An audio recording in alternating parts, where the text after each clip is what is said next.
Du coup, sur votre droite, vous avez plein de petites icônes, dont le troisième qui est placer symbole. Sélectionnez, cliquez. Là, voilà, il télécharge des librairies pour mon projet, et ça vous ouvre une petite fenêtre sélection des composants, sachant que du coup, on a 14 854 composants possibles. Donc là, vous allez commencer par le plus important, la Tmega, Tmega 328P, et il existe plusieurs possibilités pour ce composant, mais nous, on va se fixer 328P. Le AU, du coup, c'est celui en SMD, hein. Ah ouais? Ouais, c'est le PU en. Alors PU, excuse-moi. Ouais. Je m'étais fait avoir en première année et en Ouais, fait les pins elles correspondent pas en plus. Genre le numéro des pins est pas le même. Et donc à d'accord. chaque fois, Airbot, on va utiliser le 328 PU ou c'est Et en alors, fonction de la on a aussi licence? des AU, il me semble, en composant. Donc, mais c'est en CMS, du coup, c'est en montée en surface. Je vous conseille au début d'utiliser le traversant pour des questions évidentes de simplicité, que ce soit pour le router et ensuite aussi pour le programmer. Mais on l'a aussi en traversant. Donc, si vous sentez d'aller le souder à la main et vous êtes sûr d'avoir un circuit qui fonctionne, ça prend moins de place en soi. C'est l'avantage. Mais je vous conseille vraiment de prendre le traversant. Vous embêtez pas, à moins que vous ayez vraiment des contraintes de place. Voilà. C'est les mêmes composants sinon. C'est juste la taille du boîtier qui change. Et vous placez votre composant. Donc là, on a notre microcontrôleur, il est fait. Et du coup, bon, les pins sont placés de manière un peu plus bizarre que dans la vraie vie avec le boîtier, mais ils y sont tous normalement. Donc ça, on va faire dans un premier temps. Deuxième temps, on va connecter tout ce qui doit être connecté au 5 volts. Donc pour ça, vous allez choisir placer un symbole type power. OK. Et là, vous dites que vous voulez du 5 volts. Donc là, vous allez le mettre, mettons ici. T'as cliqué Non, sur quoi pour avoir la boîte de dialogue pour choisir le 5 volts? c'est celui juste en dessous. Placer un symbole type power. Ben moi je clique dessus et ça me met aucune boîte de dialogue. Oui, parce qu'après, tu cliques pour le placer. Ça, là, ça va t'ouvrir ce que tu veux Je le placer. place n'importe où ou je dois le Oui, mettre oui, à... place-le quelque part, oui. Ok.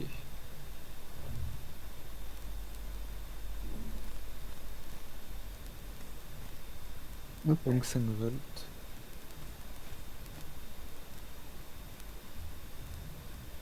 Donc c'est bon. Du coup, là, alors attends, pour retourner à la schématique des pins, il y a plusieurs pins qui doivent être mis au VCC. Donc, euh, la pin 7 et la pin 20 au moins. Alors, la pin 7 et la pin 20 sont là. Ils sont là-haut, voilà. Donc, là, c'est le. Hop. C'est au-dessus, normalement, que vous les avez. Et là, vous choisissez la quatrième option, placer un fil. Vous partez votre 5 volts, vous connectez au 7 et vous connectez aussi au 20. Ça, c'est dans un premier temps. Deuxième truc qui va être un peu important, ça va être l'oscillateur, le quartz. Vous reprenez, placez un composant, vous cliquez. Là, vous cherchez quartz. Donc, voilà, là, ça vous donne cristal. Ça ressemble à ça. Vous appuyez sur R pour faire tourner le composant. Vous le mettre dans le bon sens. Et là, comme si vous vous en souvenez, il faut le placer sur PB6, PB7. Vous reprenez les fils, vous connectez comme il faut.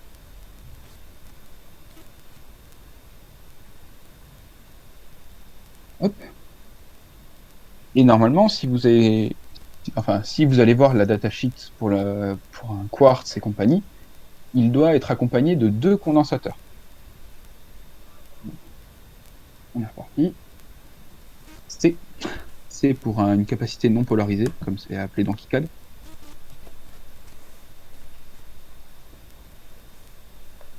On en met 2 entre les bornes du cristal et la masse.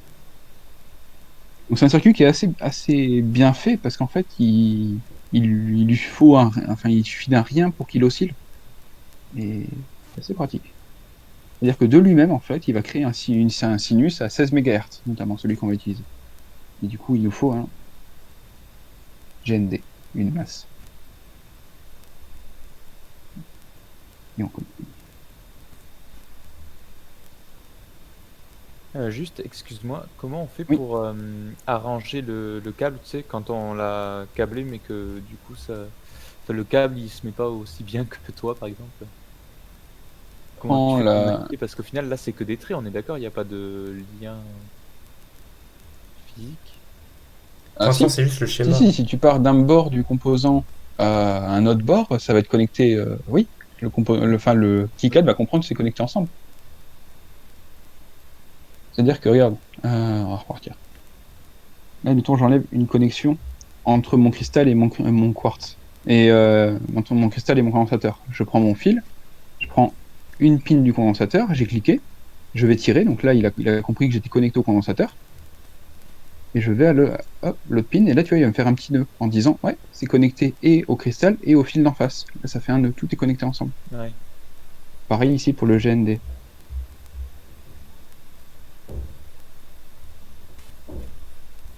Hop. Ça va, tout le monde suit, sinon vous avez placé les composants et tout. Ça va. Ok. Bon, nickel.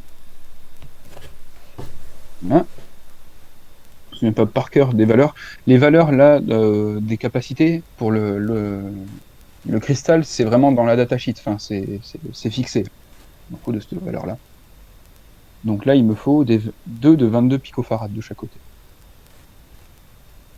Donc, je double-clique sur la capacité. Là, il y a un menu qui va s'ouvrir pour les propriétés des composants.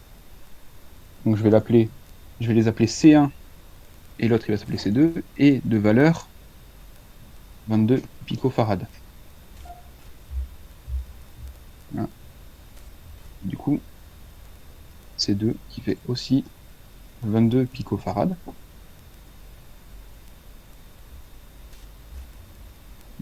Et le cristal, on va l'appeler. On va pas l'appeler C, on va l'appeler K. Hein. Mais non, c'est des interrupteurs K.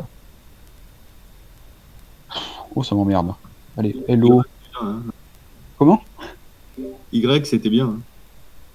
Bon, désolé. 16M.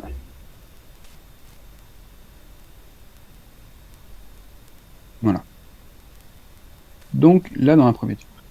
Donc en fait, pour l'instant, dans l'absolu, ben, notre microcontrôleur actuellement. Ah mais non, il manque le GND en bas, excusez-moi. Là, il faut connecter les pins de masse à la masse.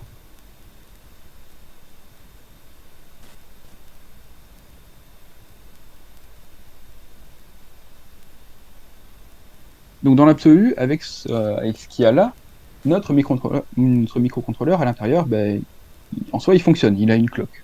Bon, il ne fait rien, il est incapable de faire quoi que ce soit, mais il tourne, c'est l'avantage. Pour être un peu plus réglo d'ailleurs, le 5 volts là-haut, faudrait le découpler. C'est-à-dire qu'il y a 5 volts qui varient dans le microcontrôleur, certes, mais on n'est pas sûr que ce soit 5 volts 0, 0, 0. Et nous, ce qu'on veut, c'est vraiment un signal, c'est une tension continue. On veut filtrer toutes les variations qu'il peut y avoir. Du coup, on va y placer des condensateurs de découplage, qu'on appelle. En fait, c'est des condensateurs qui vont être placés entre la piste et la masse. Et ben, en électronique, vous apprendrez que les condensateurs n'acceptent que les signaux alternatifs aux variations. Tout ce qui est continu, ben, voit les condensateurs comme des circuits ouverts. Donc en fait, toutes les variations passeront dans le condensateur et le signal continu restera sur la ligne principale. On va placer là-bas des condensateurs.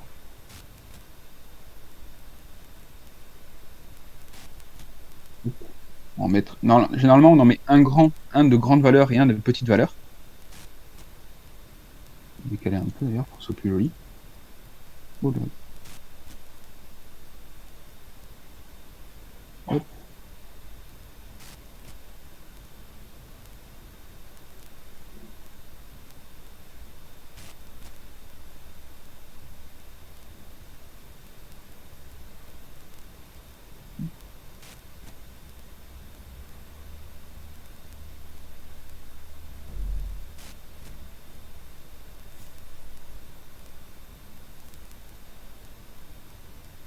je sais plus ce que j'avais dans mon schéma.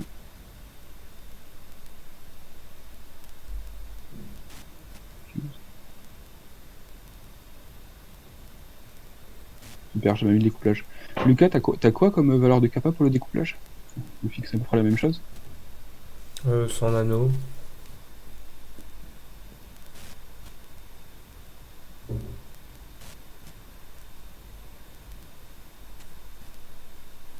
Quoi, 100 nano micro.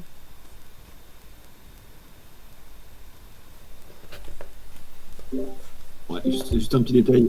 Quand on met une grosse capa de découplage et une petite, généralement, on en met une grosse par circuit. Effectivement, on peut mettre 10 micros. Et les 100 nanos, on en met autant qu'il y a de pattes d'alim. Et là, en particulier, les pattes, elles sont d'un côté et de l'autre. Donc, on pourrait mettre une capa de 10 micros et deux capas de 100 nanos au cul des deux pinouilles d'alim. Donc ici, tu veux dire? Ouais, parce que la 100 nano, elle va vraiment servir en très haute fréquence. Donc, celle-là doit être au cul de la pin. Donc là, en fait, la pin 7, elle est à gauche. La pin 20, elle est à droite.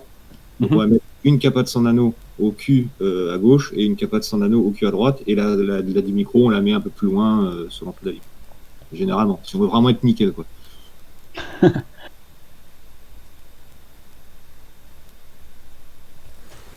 Donc, Ok, merci. on Ouais, va du coup, en nickel, fait, là, la partie schéma, genre la pin 7 et 20, elles sont à côté parce qu'elles ont la fonction d'alimentation VCC. Mais quand vous êtes sur la partie routage, bah, elles seront à l'emplacement 7 et 20. Du coup, c'est à peu près au milieu du composant sur des pattes, bah, une de chaque côté, quoi. Ouais.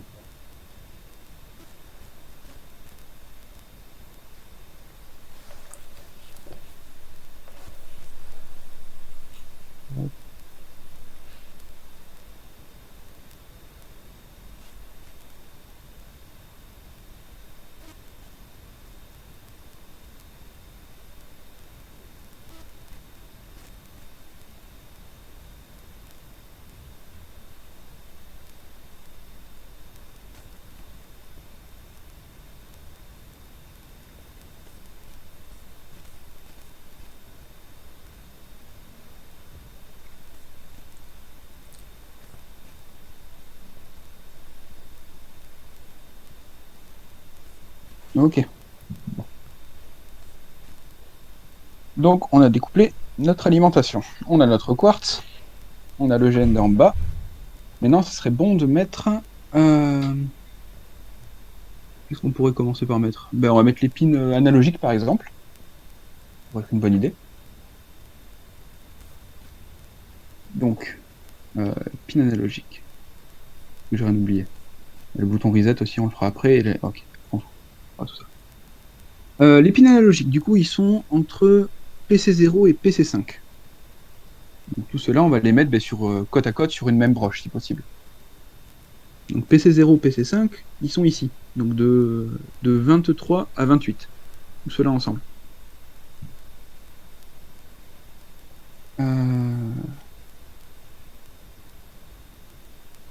Lucas, c'est quel truc, c'est quel label qu'il faut mettre là, c'est pour connecter Celui juste au-dessus, là.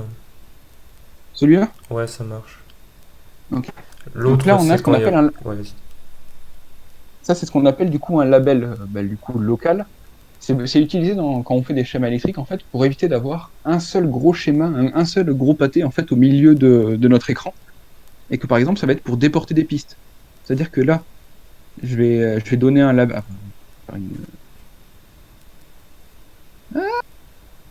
Oh là, qu'est-ce que j'ai fait? Quelle horreur. Oh non. Non, non, non, non.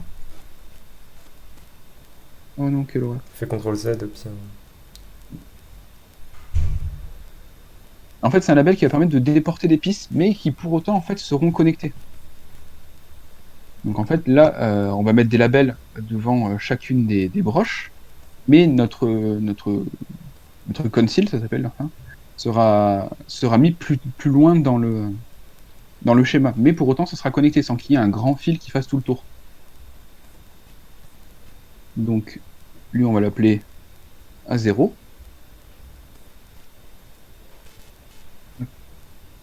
A1. Bon, vous avez compris tout ça jusqu'à A5. Hein. Et du coup, les labels, ça marche. En gros, tous les labels qui ont le même nom, ils sont connectés ensemble. C'est comme s'il y avait un fil entre eux.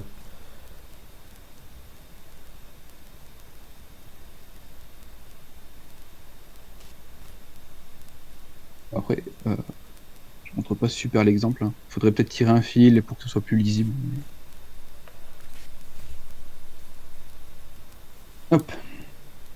Donc tout cela, ils vont s'apprêter à être connectés plus loin à d'autres pins pour une broche. Donc on va placer un composant. Là, alors, comment ça s'appelle? C'est con. Ouais, ouais, c'est ça. Con 6 femelle. Ça, c'est femelle ou mâle, c'est vraiment ce que vous voulez, sachant que femelle, du coup, c'est ce qu'il y a sur les Arduino. Donc ça va recevoir des pins. Et mâle, c'est. Bah, il y en a aussi sur les Arduino. Je vais vous montrer aussi. La grosse différence, voilà. Eux, en haut, là, c'est des pins femelles. Donc ça reçoit. Et eux, en revanche, qu'on voit ici, et ouais, on les voit pas trop. Et là, ici et là, ça, c'est des pins mâles. Donc ça, c'est un peu sur comment vous le voulez. Euh, c'est vraiment sur votre choix, enfin, sur votre préférence, hein, parce que voilà. Personnellement, je vais mettre des femelles. Je vais ressembler le plus à une Arduino, mais Après, si un vous avez plus. un circuit spécialisé, genre d'autres fonctions sur votre carte, vous pouvez vous passer de connecteur et mettre le schéma de la fonction juste à côté. Comme ça, vous aurez votre carte avec votre Atmega et je sais pas, une LED. Bon, c'est pas super, mais. Et Vous avez un pont en H pour contrôler les moteurs. joli. Barre à 0. 1.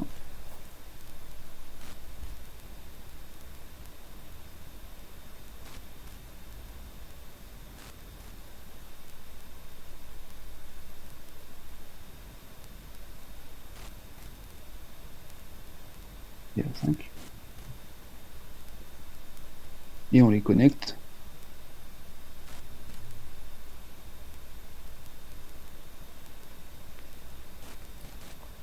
Voilà.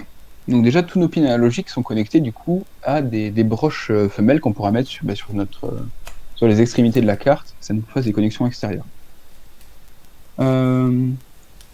De suite, qu'est-ce qu'on pourrait faire? Je suis pas sûr, les trous, les broches femelles. Ou Les les broches mâles. femelles. C'est celle Donc sur c'est la dans droite. placer symbole, place, et c'est con, c'est enfin avec deux N. Et après, Ok. j'ai tapé 6, et là voilà, t'as tous les connecteurs qui ont 6. Donc, les Je 6, les remercie. 16, les 26, les 36. 36, incroyable. Voilà. Euh, on va réorganiser un peu le circuit là. Donc, vite invivable.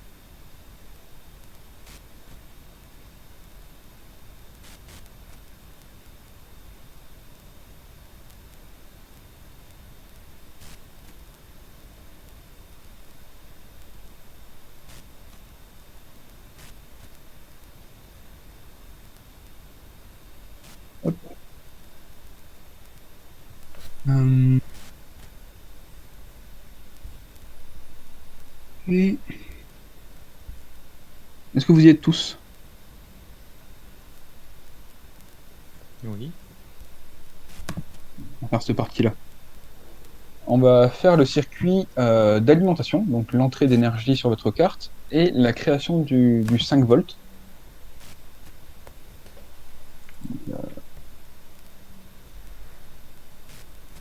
Là, moi, ce que j'avais choisi, c'est de faire du coup un barrel jack.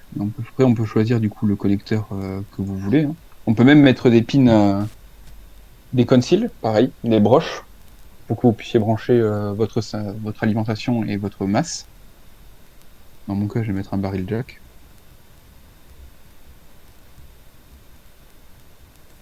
Hop.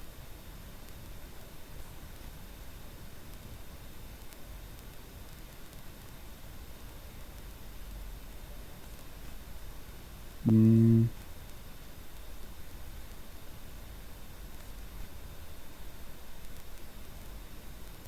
avec un mounting pin.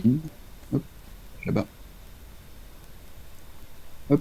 Donc le barrel jack, si vous avez vu, du coup, c'est ce qui est ici, là, sur sur l'Arduino Uno, en noir.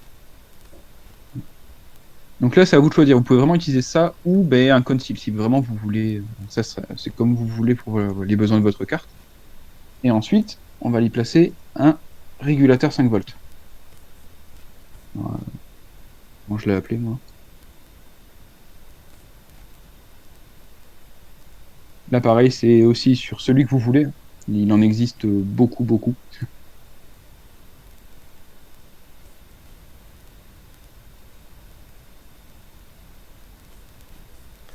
Il y a le 7805 qui est classique.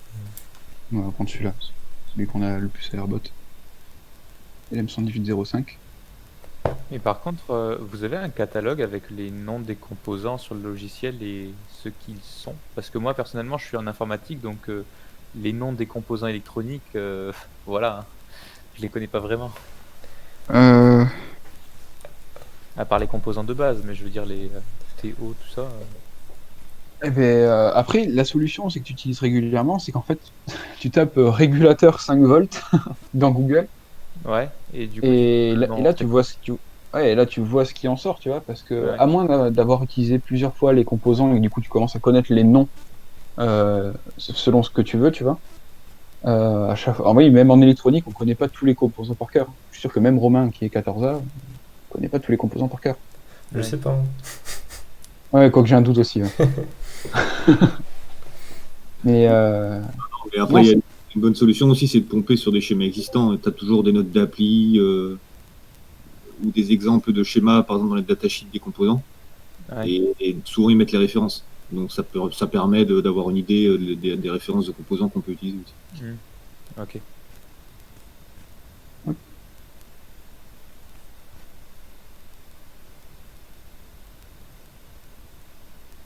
et comme vous avez pu le voir, le régulateur de tension, donc en fait le régulateur qui est plutôt un abaisseur, c'est-à-dire que si vous avez par exemple 12 volts, il va vous sortir 5 volts, mais que vous avez 4 volts en entrée, il vous sortira 4 volts en sortie. C'est juste pour s'assurer qu'il n'y ait pas plus de 5 volts en réalité. Après, Euh, il y a d'autres et moyens de convertir aussi, il n'y a pas que le circuit là. Celui-là, je crois que c'est régulateur linéaire, du coup, en gros, il va chauffer. La tension de différence qu'il a, bah, ça va être perdu en chaleur. Donc, c'est pas Mm. le plus optimal niveau efficacité, bah, rendement. Et sinon, il y a des bucks pour abaisser la tension. Mais les LM7805, là, ça coûte pas cher. Du coup, voilà. Bah, moins cher, quoi.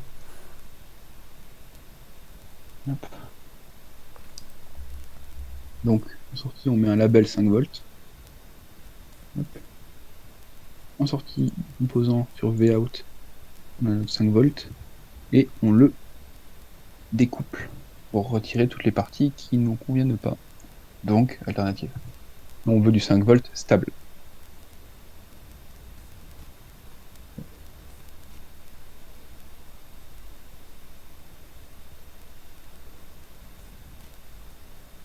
Mais du coup, celui-là, on va y mettre un label local aussi.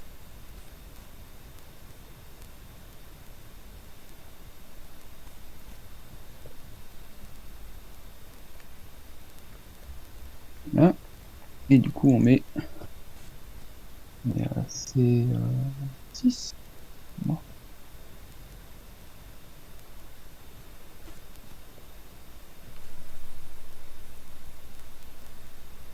10 micros en entrée et 1 micro en sortie.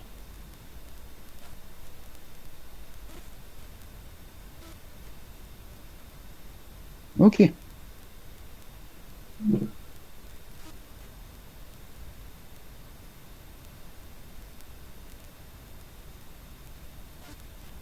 Alors, il va nous rester les pins numériques, le reset et les pins de communication et de téléversement.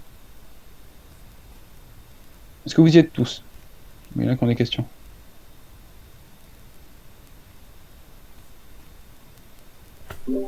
Fais gaffe, tape pas la lime sur la ref. Oups. Ah. Pour le 5 volts, t'as mis un label, c'est ça? Un label local. Comme ça, ce qui est ici est connecté là-haut. Hmm. Ouais, ça là-haut. Après, tu peux garder aussi le truc qui est en bas. C'est possible aussi de mettre le. Merde, comment ça s'appelle? Bah, c'est un label 5 volts aussi. Genre Après, qui c'est qui m'a demandé? J'ai pas vu qui c'est qui parlait pour la ref. Bah, c'est Romain, je crois. Parce que sur un ATmega, t'es pas obligé de brancher le RF au 5 volts et que tu peux le fixer toi-même, ton RF sur un pin. Ah, ok, Ouais, tu je peux le vois. mettre en interne dans la programmation? Ouais, enfin, je sais qu'en tout cas, je l'avais déjà branché sur des pins, bah, du coup, comme ça, tu vois, en extérieur. Et que si par exemple, bah, pour telle ou telle chose, j'ai besoin de mettre un 2,5 sur le RF, voilà. Je sais que je l'avais déjà fait en tout cas. Ok. Le Mais RF, par il nous permet de faire quoi? Enfin, c'est de le, la tension, d'accord, mais je veux dire, c'est pas de la tension de l'alimentation, c'est quoi? en fait, RF, ça sert notamment pour tout ce qui va être les pins analogues, lecture. Je sais que je l'avais utilisé pour la lecture de la valeur d'un capteur de température. Ok. Où en fait, C'est pour un string? ouais, c'est ça, en fait. Ok. Et ça me permettait, moi, de faire ma conversion entre ce que je recevais par le capteur de température et du coup le RF que j'avais fixé. Alors j'avais dit, par exemple, le max, c'est 4,0116, quelque chose comme ça. Et du coup, ça me permettait de convertir vraiment exactement. Ouais. Ok. Donc souvent, par simplicité, en fait, on le met au 5 volts parce qu'on s'en sert très rarement de la fonction RF, mais elle peut avoir une utilité. Et que au pire, si dans le doute, bah, quand vous utilisez votre carte, bah, vous nous connecterez un pin de sortie sur RF. Voilà. Ouais, bon, c'est pas très joli, j'en conviens. Donc bah voilà, c'est à votre convenance. Si vous voulez le mettre sur le 5 volts, vous pouvez tout à fait le mettre sur le 5 volts, il n'y a aucun problème. Voilà.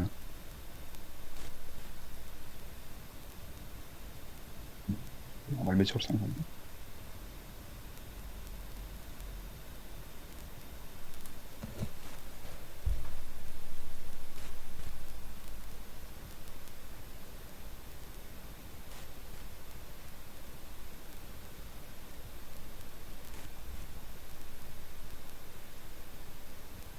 Ceux qui sont en élève, vous vous rendez compte de l'importance d'avoir un stock monstrueux de capacité. Parce qu'en fait, ça part très très vite.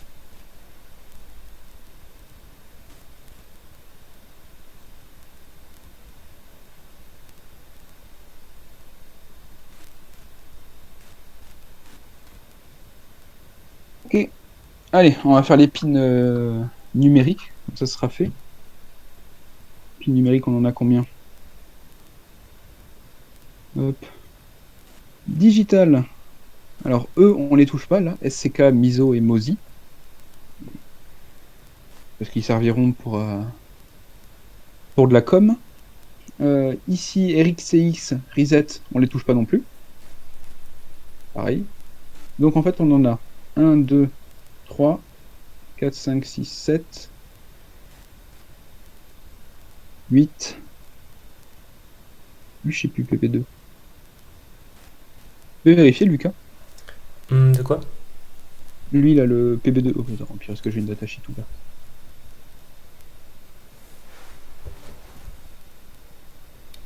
Yes. Ouais, je crois qu'on peut utiliser, hein. Il y a Reset, Mozi, Bon. Miso et Clock, bah, SCK.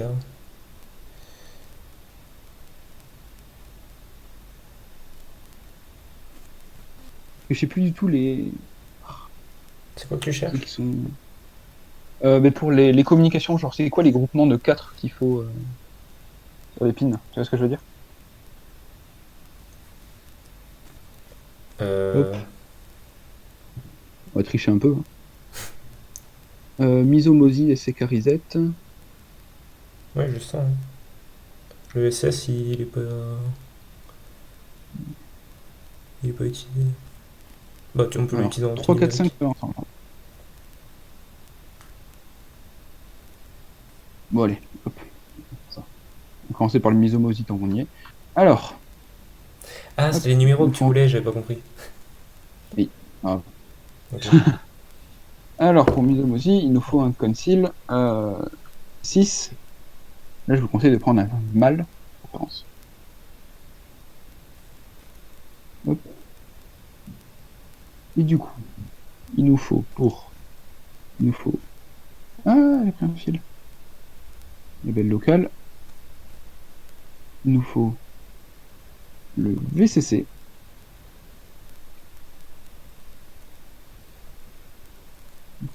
Les, les points de connexion sont de l'autre côté. Hein.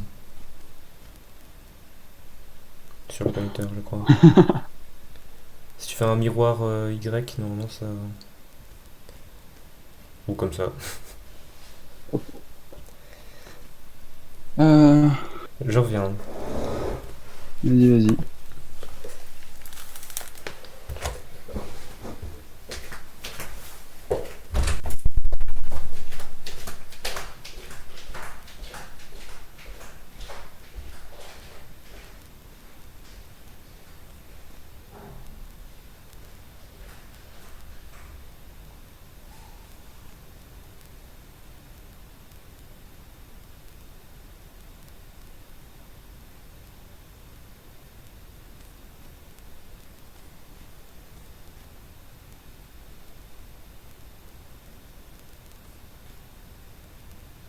Miso.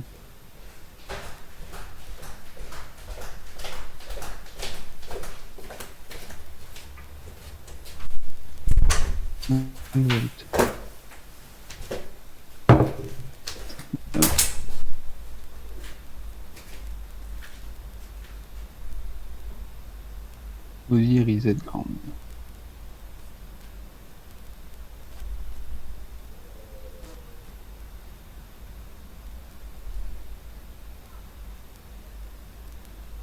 Hop.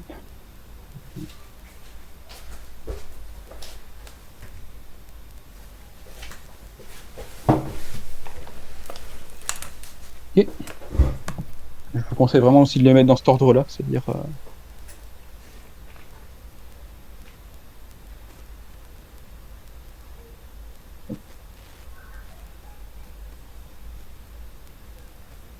et les labels qu'on va mettre du coup là-bas. Donc, son nom de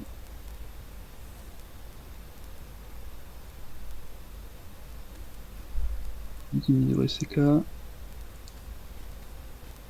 V3 5.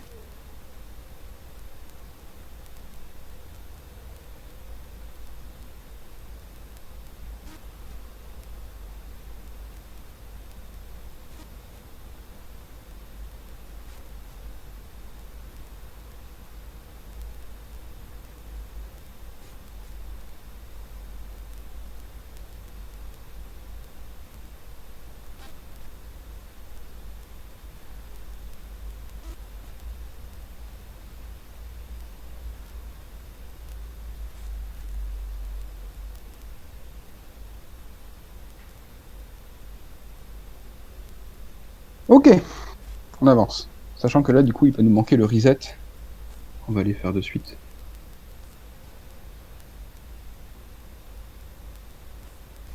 Circuit de reset, pour ceux qui se rappellent, il y a deux fonctionnalités très importantes. C'est et le bouton poussoir quand on veut redémarrer le code, mais il y a aussi tout un circuit qui s'appelle un bootloader. C'est-à-dire qu'en fait, quand vous allez téléverser un code, la carte va se refresh aussi. Permettre de synchroniser du coup la carte avec le téléversement. Là, c'est Lucas qui avait le circuit, donc on va attendre un petit peu. Il va revenir. Ah, je suis là. Ah bon. Le circuit, du coup, pour le circuit de reset. Ouais. Si tu l'as, ça serait chouette. Moi, je vais arrêter mon partage d'écran. Ah bah, je vais juste montrer le. Waouh! Je vais juste montrer le circuit de reset du coup. Je partage mon écran. Tac. Ça me dirait. Ça marche? Oui. C'est pas ça. Je zoome. Ok. Bon, c'est pas le même fichier, du coup, c'est pas fait pareil, mais c'est la partie. Ah, qu'il faut regarder.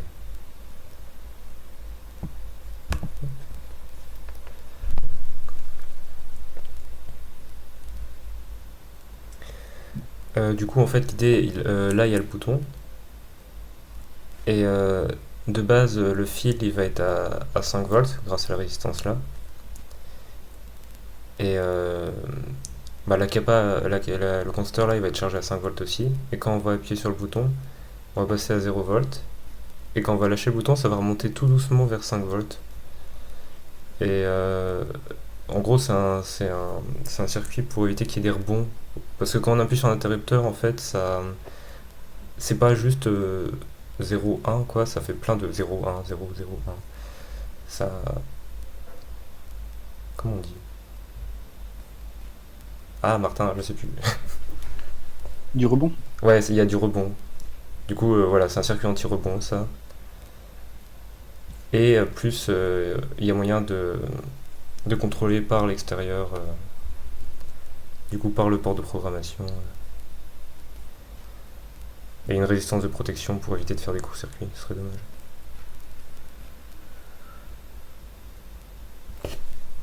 Je décale un peu. Là, il reset du coup.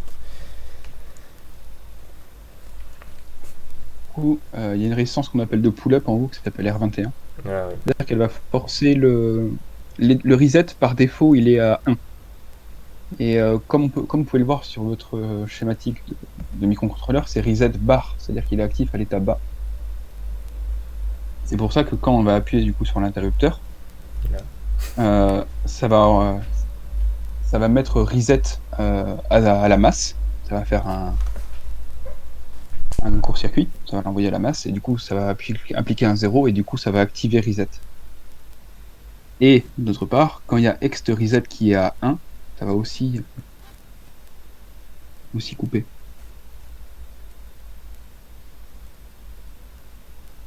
Ce circuit, du coup, il permet simplement d'avoir 2 entrées possibles pour le reset. Sachant que sinon, un interrupteur suffit très largement. En fait, c'est pour la programmation, en fait. Il faut que le microcontrôleur soit reset pour être dans le mode de programmation. Il y en a ici qui ont suivi la formation de Nance ou pas?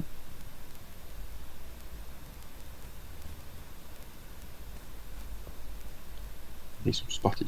Ils sont morts. Ils sont Oui. Ah, non. Oui. Oui. Non, en vrai, c'est très drôle que ça fasse 20 minutes qu'on parle dans le vide. Depuis le début. Comme lui avec les profs. Oh la vache, mais quelle horreur pour eux en vrai. Alors mettez-vous un peu à leur place, des fois ça doit être long.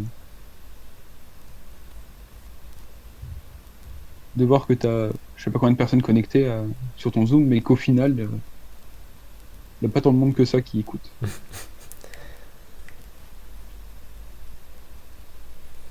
Non, pas par vraiment contre, là. c'est au moment de quitter le cours, on leur dit tous au revoir en chœur. C'est juste à ce moment-là où t'as toute la classe qui se réveille, quoi. C'est ça, ouais.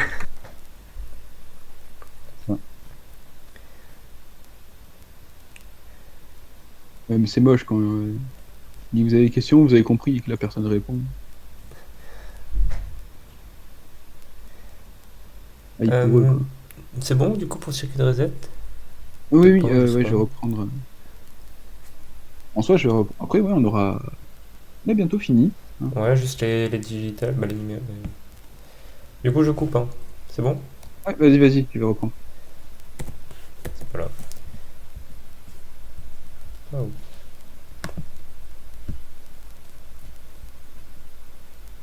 Moi, je dis plutôt oui.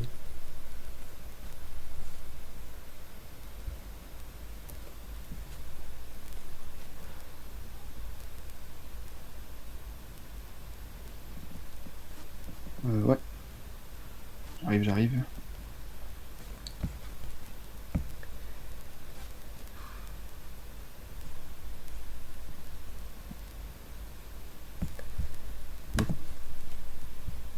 Ok, donc petite correction pour voilà. C'est que avec ce nouveau schéma, du coup, j'avais appelé reset ici pour la connexion pour le téléversement. Là ici, je l'avais appelé reset le pin. On l'avait appelé extérieur reset plutôt.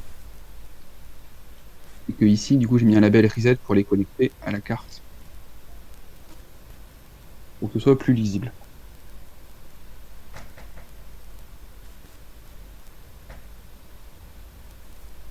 Ok.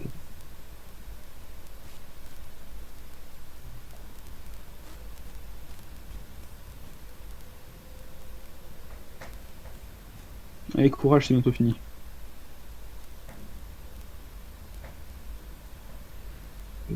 Ah. Ensuite, RxTX pour la communication série. RxTX qui sont. Bonne question ça. C'est C'est rigolo. en bas, tout en bas, je crois. C'est les 0,1 sur le schéma. RxTX, c'est PD0, PD1. Et du coup. Et. En mon anti-sèche, parce que. Une race.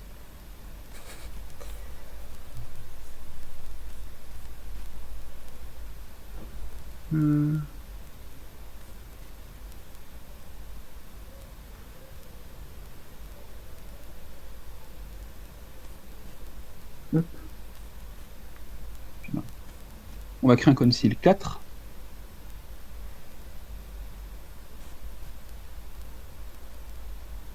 « 40, non pas 40.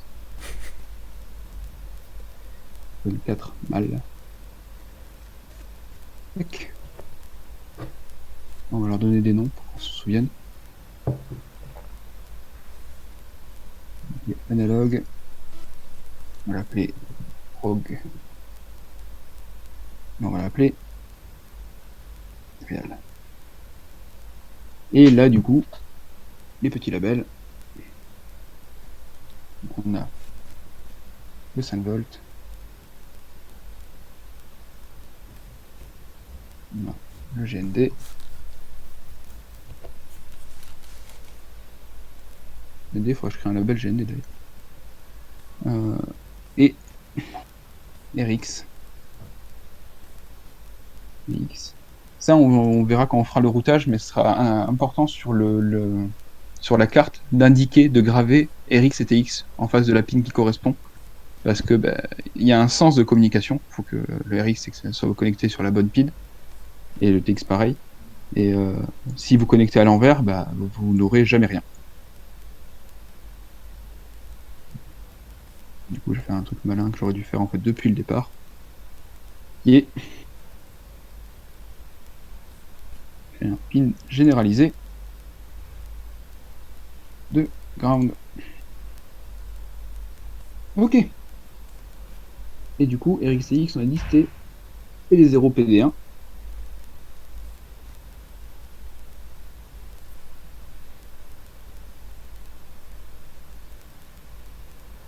Je vérifie que c'est dans le bon ordre. RX, PD0, c'est ça. On les relie. Ok. Et du coup, ensuite, il nous reste tous les pins qui ne sont pas connectés encore. Donc, 1, 2, 3, 4, 5, 6, 7, 8, 9. Si je ne me trompe pas. 9. Et oui, voilà. Et normalement, il y a le 10e, c'est le AF. Et qui a été mis à 5 volts ici. Hop. Donc, on va placer le concile qui va bien. Ça m'étonnerait qu'il y ait du code 9. Oh, bah si, parfait.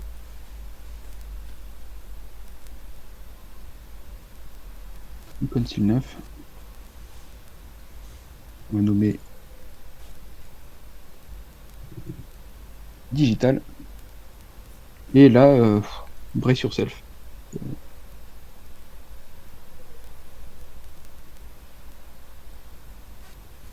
Pour les 9.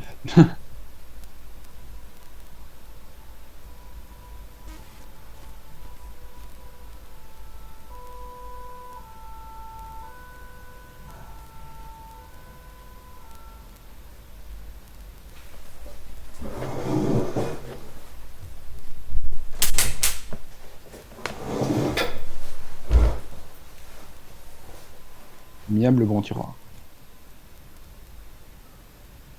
C'était ma chaise. Ah yes. J'ai une chaise.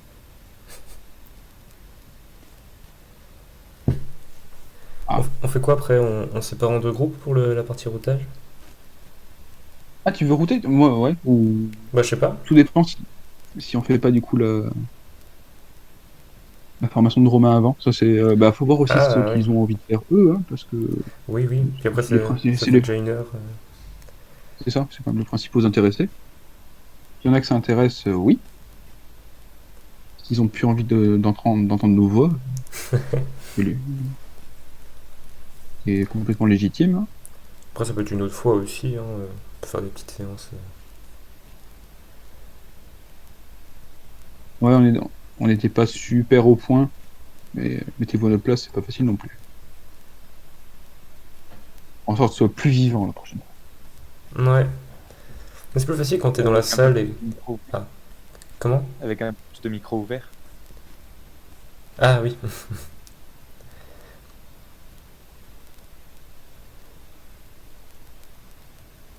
Et voilà, notre T-Méga est routé. Wouh,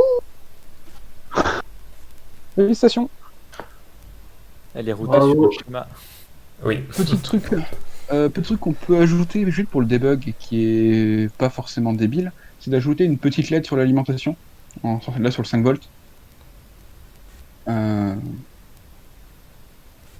J'ajoute une LED, hop. C'est un petit circuit, je le mets à chaque fois, c'est utile, très utile. On limite le courant, on n'a pas besoin de grand chose, hein, genre 10 kilo, 1 kilo suffit largement. Mais ça nous permet de savoir si on a bien une alimentation.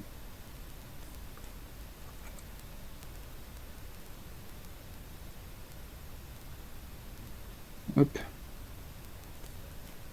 Et le 5 volts. Oui.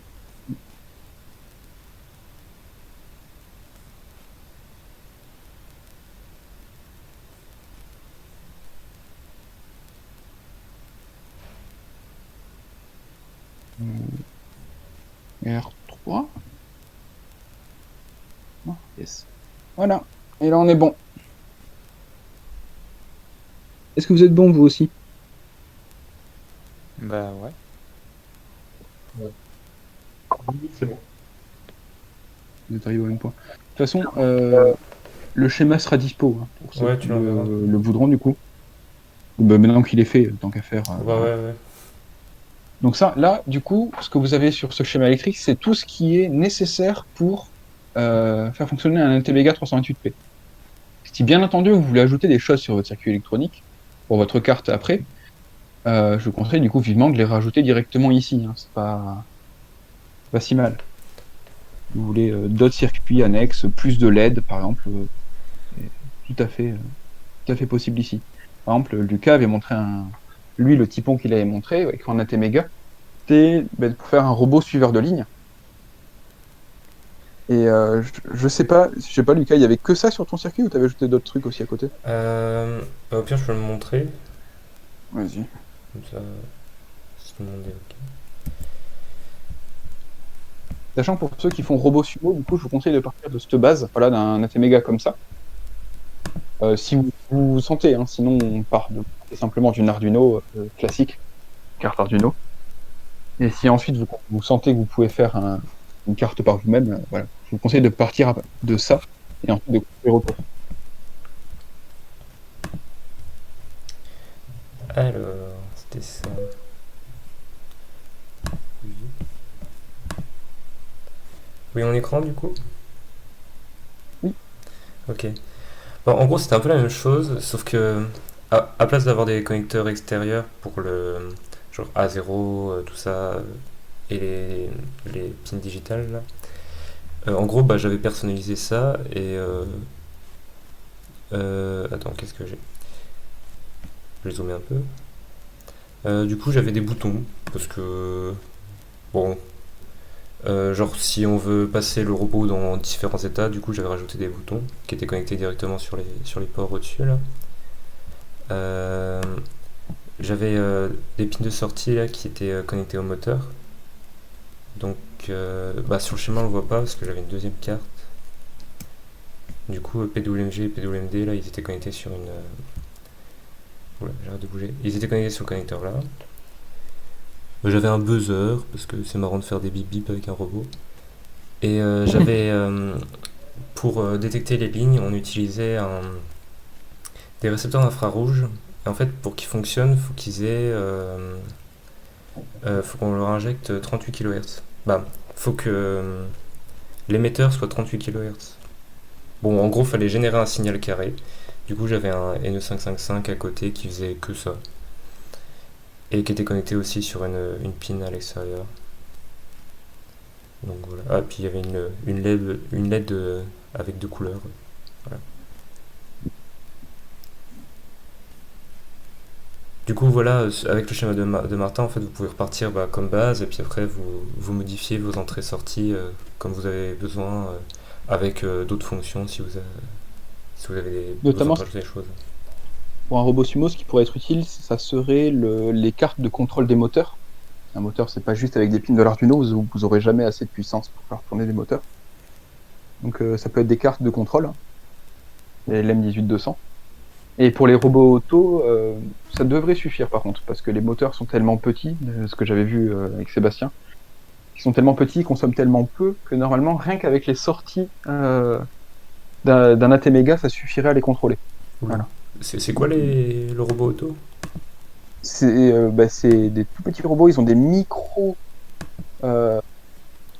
servomoteurs, genre Ah oui, pour le modélisme, mais genre ils sont tout petits, ils sont vraiment tout petits les moteurs. ok. Et ça vraiment l'Arduino, enfin là, le microcontrôleur devrait suffire. Ah, si donc. c'est des cerveaux, il y a déjà la lime du coup. Surtout, parce que j'ai compris en robot auto, il n'y a pas beaucoup d'élex, beaucoup d'infos et autres, donc Ok. vous savez un peu. On pourra voir ensemble hein, pour les infos qui font le robot auto du coup. Si vous avez des questions.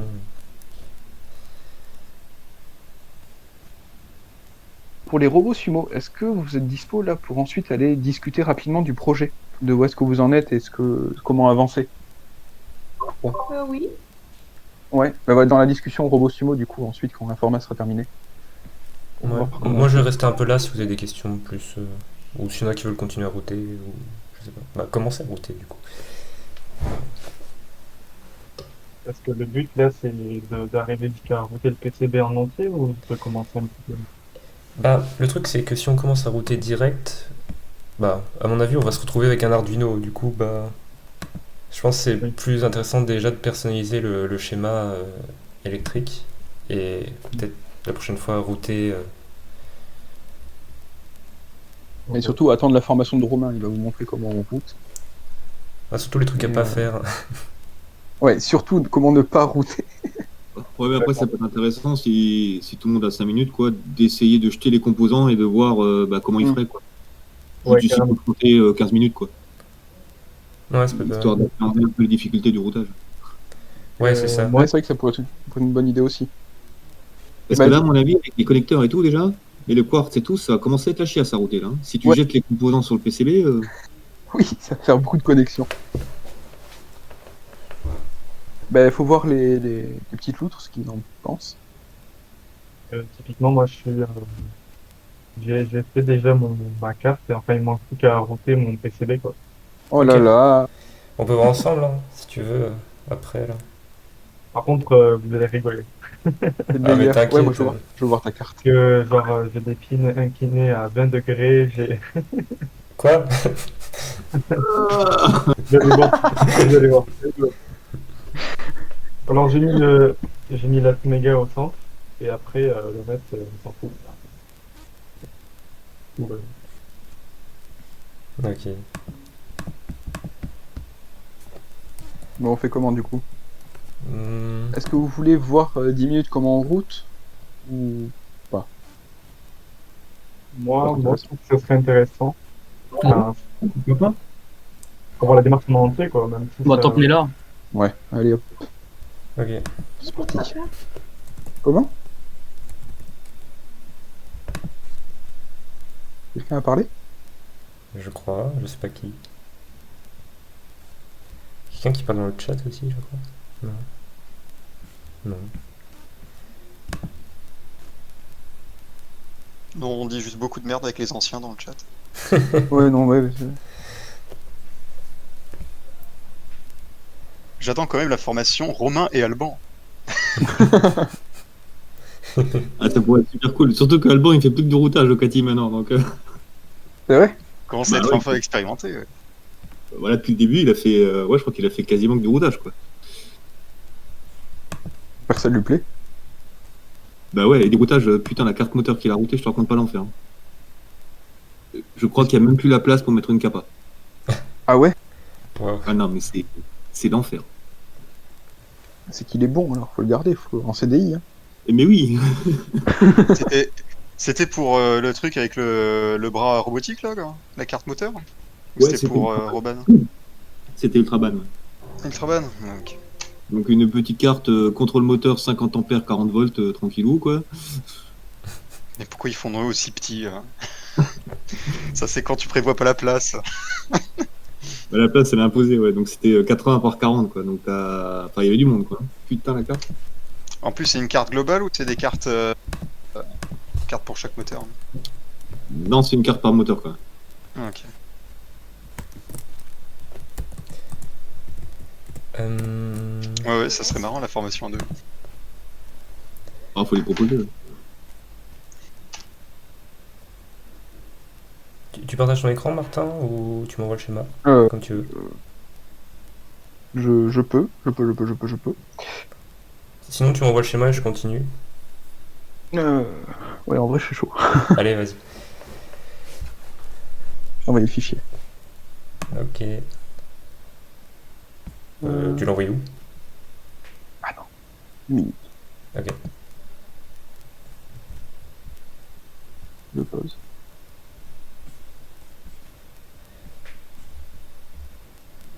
Il est possible d'évaluer.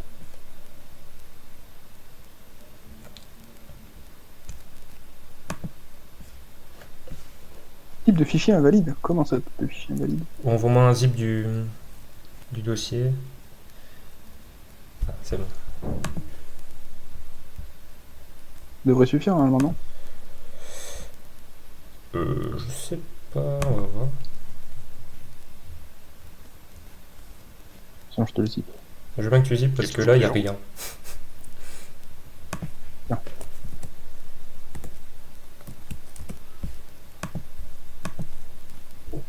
Yes, merci.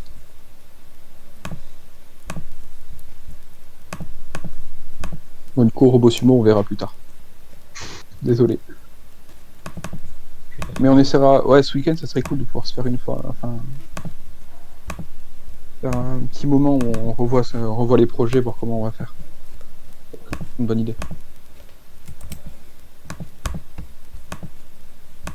Bah, pour Carrera aussi, si vous voulez discuter ce week-end, je suis chaud.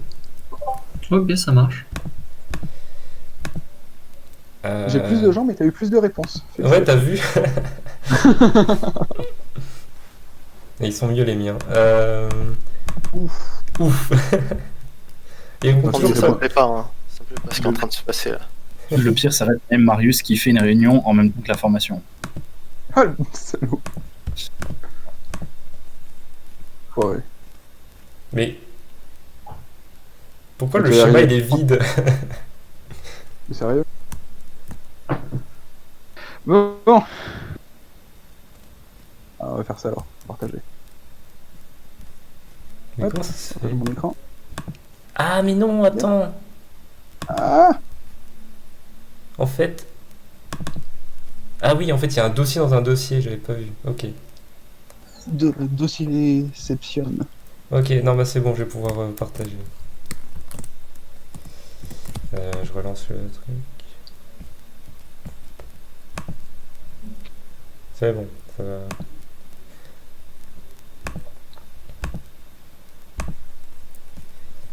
Tac. Vous voyez mon écran? Oui. Ouais, nickel. Du coup, le schéma de Martin. Alors, il manque les connecteurs, ils sont pas notés là. Du coup, soit on peut changer à la main en double-clic dessus. Mais là, j'ai la flemme. Du coup, il y a le bouton là pour annoter automatiquement les symboles. Du coup, tac. Multiple item C8. Ah.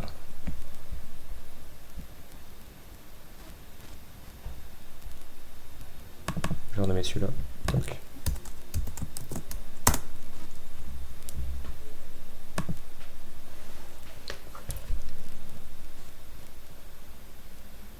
Je sais pas, on fait toujours en même temps ou je fais juste une démo?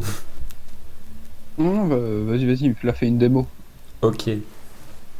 Bah du coup, je sais pas si je dis tout à l'heure parce que j'ai pas du tout suivi mon diapo. En gros, les icônes là, c'est dans l'ordre. Genre, on a le schéma. Bon, normalement, il y a le Electrical Rule Checker qui vérifie que tout est bien connecté, que vous n'avez pas fait de court-circuit ou qu'il n'y a pas des pins qui flottent dans le vide sur l'Arduino. Bon, je lance pour le fun, mais qu'est-ce qu'il dit? Ouais, genre le pin là il est pas connecté, il aime pas. Il va à la masse. Ouais, je vais le connecter. Hop.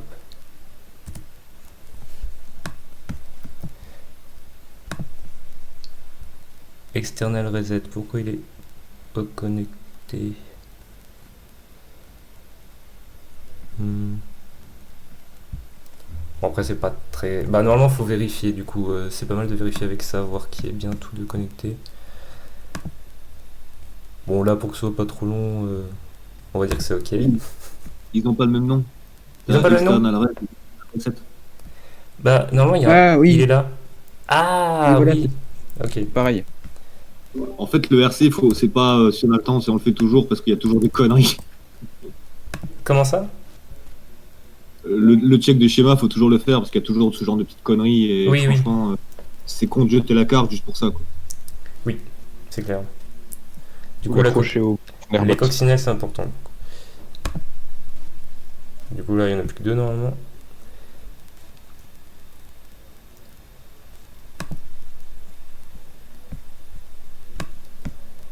Alors, c'est lequel? Je vois pas la flèche. Ok, celui-là. Normalement, en fait, quand on met des pins d'alim, faut mettre le... Il y a un composant, c'est Power Flag. Ça charge. Mais ça, c'est juste pour dire que ce soit propre et qu'en fait, par exemple, le GND est 5 volts, bah, ça va être la ligne dans le schéma. Donc, c'est Power Flag.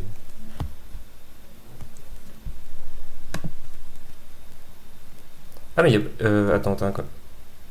Ah non, j'ai rien dit.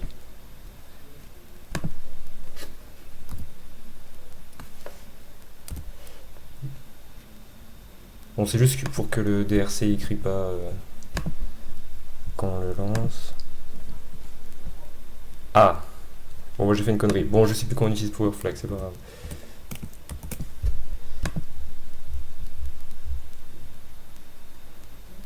C'est quoi pin 1?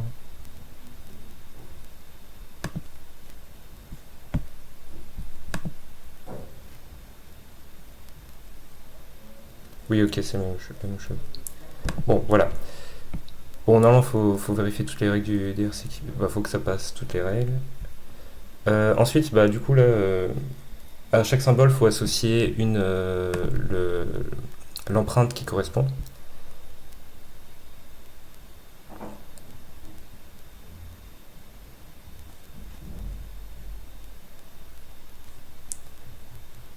Voilà, ça charge. Oh là là, bon. Ouais, on verra ça plus tard, hein, parce que là... Bah oui, mais sinon il n'y a pas de composant. Ah, mais... Et donc là, c'est pour assigner chaque composant, par exemple R1, dire que c'est une résistance pour le logiciel. Bah, en fait, il sait déjà que c'est une résistance, mais il sait pas la forme qu'elle va avoir physiquement. Ah, ok. Du coup, c'est pour lui Comme dire... comme les condensateurs, ils savent pas si c'est chimique ou... ouais, c'est ça. Et la forme qu'il a... je vais Ok. faire comme ça. Bah, je sais pas. Après, je peux continuer tranquillement ou... Attends, moi je reviens. Ok. Bon, bah, je continue. Bah, comme ça vous permet de voir les noms des librairies. Bah, des ouais, des librairies d'empreintes. Du coup, THT, c'est True All. C'est les composants traversants, du coup. C'est ce qu'on utilise là. Et en gros, à gauche, vous sélectionnez l'ensemble d'empreintes, et à droite, vous avez la liste précise avec chaque type d'empreinte qui peut exister, qui existe sur KiCad pour les résistances. Du coup, faut que je trouve la bonne.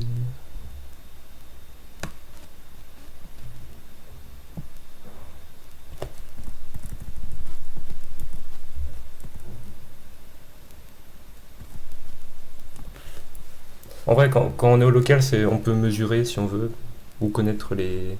Genre DIN 0207, ça doit être le format. Donc, ouais, je vais prendre celui-là du coup. Donc, il y a juste à double-cliquer sur la valeur et hop. Ensuite, condensateur. Bon, ça, c'est la partie un peu chiante qu'en route, quoi. Sur certains logiciels, quand on met un composant sur le schéma, genre ce qu'on a fait avant, il y a déjà une empreinte associée. Et sur KiCad, pas forcément, et souvent il faut le faire à la main. Au moins ça permet d'être libre sur l'empreinte qu'on choisit. C'est pas des axiales, c'est des disques. Bon, je fais un peu au pif. En vrai, normalement, vaut mieux avoir les composants sous la main et comparer avec ce qu'on a en réalité. C'est un radial. 1 cm, on va dire c'est bon. Là, il est chelou celui-là. 1 cm c'est gros pour un petit truc comme ça.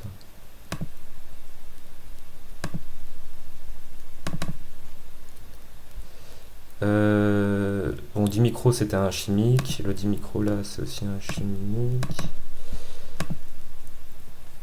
Je vais grossir un peu là. Wow.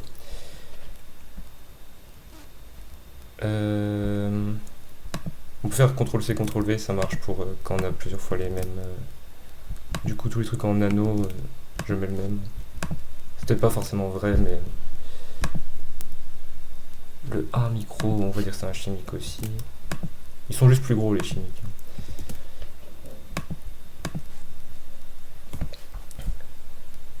La LED. Toc. Toc. Elle ressemble à quoi? Oh, elle est bizarre celle-là.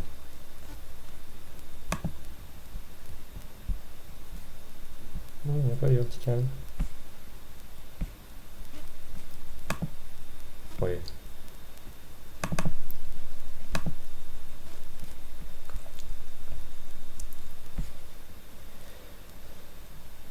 Bon, ça doit pas être super passionnant comme partie là.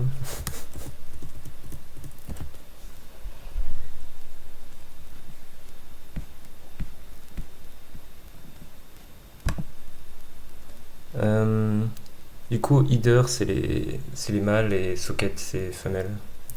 Et 254 là c'est l'écartement entre chaque broche. Là je suis en train d'associer les connecteurs. Du coup celui-là c'était un... Ah oui, le bouton là ça permet de filtrer en fait le résultat ici suivant le nombre de pins avec le petit dièse là. Du coup c'est pratique, ça évite de chercher pendant... Voilà, un vertical. Celui-là, un vertical aussi. La prog, on va mettre. Ah merde, je sais plus. Vous vous rappelez, c'était quoi les femelles et les mâles et femelles? Là, j'ai mis que des mâles. Et analogue et digital, c'est des femelles. Ouais. Et prog et serial, c'est des mâles. Ok, bah je vais mettre des. Oula, ils sont... Celui-là. Tac. Ça aussi, tac. Ah merde, j'ai pas le bon. Celui-là, c'est mieux. R. Il y en avait un là. Tac, on met le même. Switch. Faut que je trouve ce button. Un trou all. celui-là, il a l'air joli. Tac.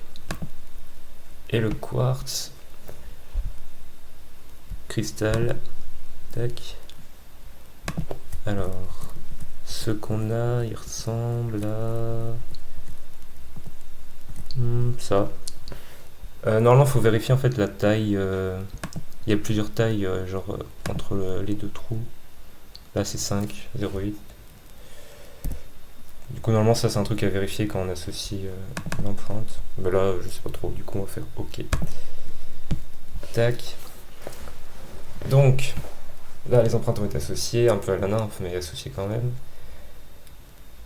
Faut générer la netlist. Donc, c'est le fichier qui fait le lien entre la partie circuit et la partie routage.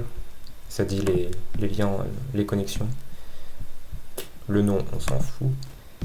Pas pour qu'on le retrouve quand même. Normalement, il y avait une fonction pour afficher le prix par composant et tout, et avoir la liste des composants. Ça peut être pas mal après pour retrouver les composants qui sont sur la carte. Comme ça, il y a juste quand on est au magasin, il y a juste à prendre ce qu'on a besoin. Je parle pour les projets en élec par exemple. C'est bien d'avoir la liste. Ok. Donc là, on est maintenant sur le logiciel pour le routage qui s'appelle PCBnew. On s'en fout. Je charge la netlist. Tac. Je fais update. Je ferme. Et là, on a un gros pâté de composants. Yes. Yes. On va au plaisir. Il te manquait une empreinte, je crois. Il manquait une empreinte? Ah, il t'a foutu missing machin. Ah ouais. J'ai tendance à pas lire les... Ah, c'est le barrel jack. Oh, c'est pas grave. Ouais, mais je vais le mettre. Allez, c'est pour le barrel jack, il est là. Il existe. Ah non. Tac. J'ai encore mon... Oh, pas celui-là. Ils sont pas très récents. Ah si. Bon, on va dire qu'il est bien celui-là. Hop. Hop, j'ai changé quoi? L'empreinte, donc c'est bon.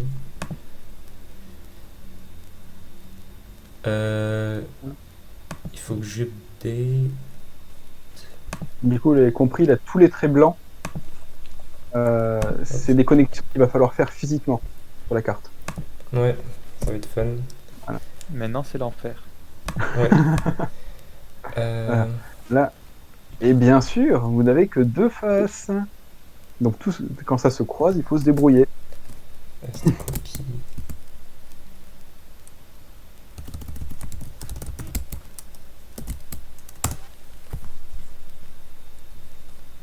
Est-ce que ça marche? Ouais, ça marche. Parce que moi, j'ai la flemme d'utiliser les icônes. Mais du coup, en gros, là, vous avez une piste. Là, on peut ajouter des empreintes après coup. Genre, par exemple, ça peut être pour les trous de perçage. On peut les ajouter par là. Et qu'est-ce qu'il y a d'autre important? Il y a les via aussi.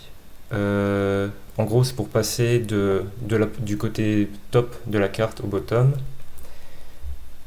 Et vous aussi faire des plans qui vont être, par exemple, toute la surface va être à la masse. C'est un plan de masse, du coup.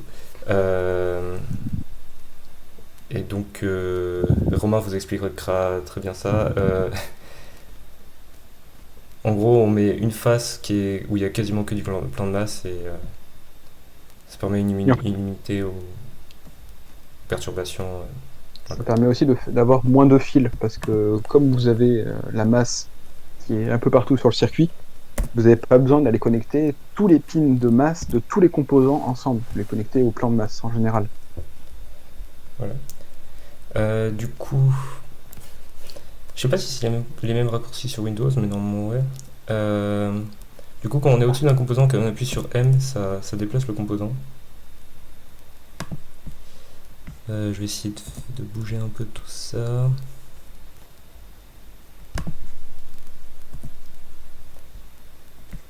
Alors, où il y a le plus de connexions, c'est où? C'est à droite. Une place les plus gros d'abord. De quoi? Place les plus longs. Ouais.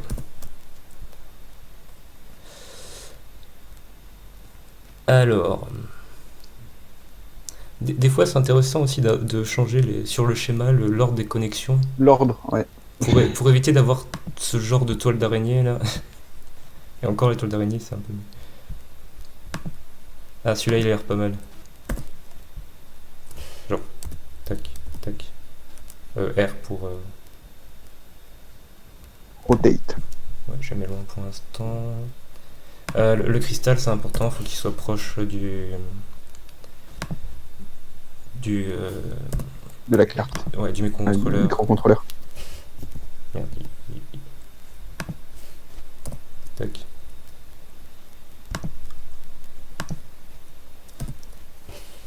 Donc dans l'idée en fait, au début on place les composants et les composants critiques vaut mieux les placer en premier, genre le cristal, dans l'idéal faut vraiment pas qu'il soit loin du contrôleur.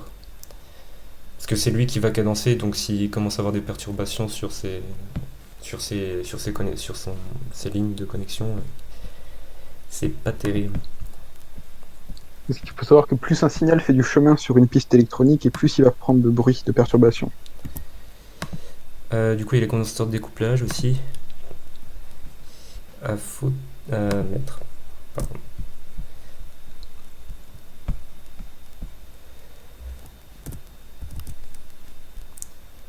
Oula, c'est serré ici.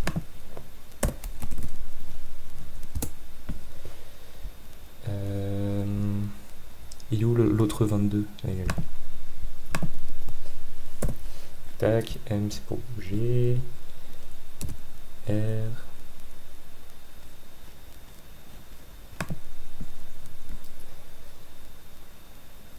Après je les place mais peut-être qu'ils vont bouger hein, puis c'est genre l'idée c'est de placer globalement vos composants et puis une fois que vous vous rendez compte qu'ils sont pas au bon endroit, bah vous les bougez. Ça va être il est pas au 5 volts celui-là? Ah non, c'est un gros Tetris, hein, de savoir quoi mettre où pour que ce soit le plus facile à faire. Et quand vous allez router une carte, ça va tout le temps changer. Pour au final trouver la forme la plus adaptée. Ouais, je regarde juste ouais. Je repasse sur le schéma parce que je sais pas c'est lequel. C'est le C8. Ah non, c'est pas celui que je cherche, C4. C4 il prend pas mal de place. Tac. Voilà. Du coup je fais correspondre au pin d'alimentation du microcontrôleur.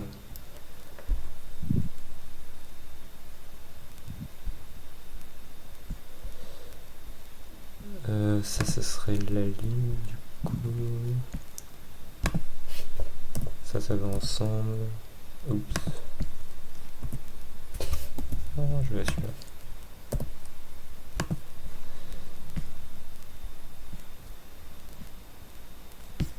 Alors, qu'est-ce qu'on avait dit? C3 sur AVCC, C5.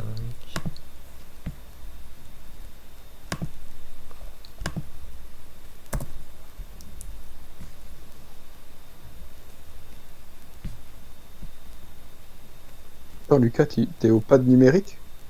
Ouais. T'es un grand malade.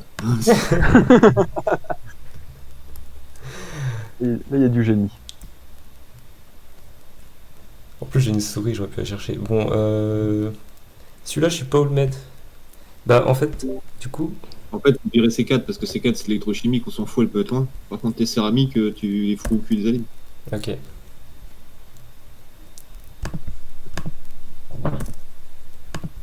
Parce qu'en fait, une chimique en fréquence, c'est assez mauvais, donc on n'est pas obligé de la foutre près.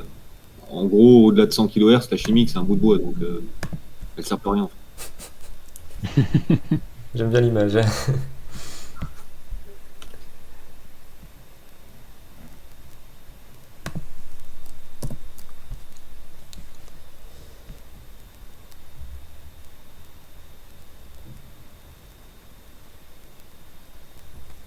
Je bug.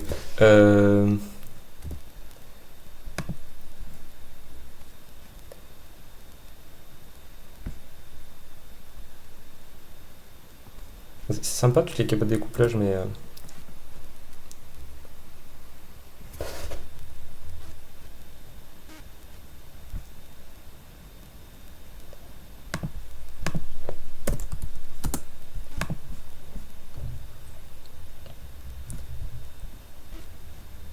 C8 aussi, c'était la ligne.